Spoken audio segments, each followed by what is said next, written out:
Hey everybody, quick video. Just wanted to update everybody on the cards from a video ago when I noticed my Justin Herbert was damaged. I just got those cards back. They came in less than a week, so appreciate HGA getting them, fixing the label, and then sending them back within a week's time. That was great. Couple things. Number one, my Kyler Murray, the Kurt Warner Kyler Murray number to 12. One of my favorite cards in my collection. It's just so cool. It was pinned at the bottom right here, that bottom piece that holds the card in place. The card was like pinched in there and it was stuck. I couldn't get it to come loose even with slapping it against the table. So I decided to send it in, just ask them to pull it out for me. They did that. It doesn't seem to have taken on any damage, luckily. I was kind of concerned that it was like pinched in there, but I don't see anything, so I'm going to leave it alone and say we're all good there. So happy with that. But the other one, my Justin Herbert, the Panini Instant, I happened to get a copy that just was centered pretty well and in great condition, so I sent it in. It came back a 9.5, and the subgrades originally were 10 edges, 10 centering, 9.5, and a 9.5.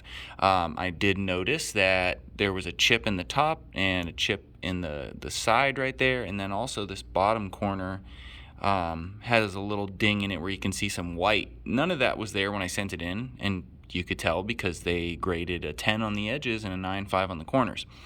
I sent it in. I marked the damage on the card with some tape and said, hey, this is the damage. And they sent it back, and all they did was lower my subgrades. I still got a 9.5 gem mint, but the subgrades are lower, which, you'd think, okay, well, that's, who cares, it's still a 9.5. But if I go to sell this card on eBay, I feel a little shady selling a card that I can see has obvious damage and calling it a gem mint. So I'm a little disappointed that they didn't contact me or, nothing. All they did was lower the subgrades and sent it back. So thank you for fixing the label, by the way. That's the blue and green looks a lot better than the red that was on there the first time. But yeah, it's a little funky. I don't know. I'm a little surprised that they would just lower the subs and send it back. So, oh well, I'm working nights right now. I'm kind of in a screwy spot, so I'll try to message them tomorrow morning before I get some sleep and just see what they have to say. So I'll update you guys on that. I do also have another HGA order that should be arriving tomorrow sometime. Another 5 cards, a couple really cool ones I'm excited about, so check back for that. And then just a quick little rant. I'm a fan of HGA. I've had my issues. They've been late on orders. This damage thing, some of my flips have come in just horrible condition. But all in all, what they're doing for the hobby is good.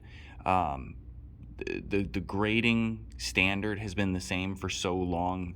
For HGA to come in and try to mix things up with new slabs, the custom labels, the tough grading, like they are trying to bring some new stuff into the hobby, and I appreciate that, and I'm going to continue to use them because of that. I think their harsher grading has been needed, and I think that PSA is following suit because of that. They know that they need to get into the next century with this stuff. With that said, guys, the video that HGA posted about the inside of their location, like, you people are tearing them apart, and it's kind of sad because you don't know what you're talking about. What did you expect the inside of a brand new startup that's 6 months old to look like? You guys wanted the graders to wear, science coats and have headgear on and wear gloves and all that stuff. Like, that's not the way it works. These guys are making $15 an hour. They know how to do their job. They train them. And guess what? If they drop and damage your card, you're going to get paid back for it.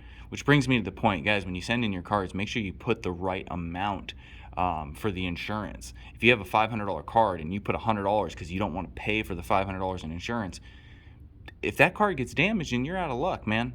You guys got to put down what you're expecting. So just heads up on that. But regardless, they're going to take care of you in the long run. I'm not worried about this card. Like, HGA is going to take care of me. There's just a little mix-up.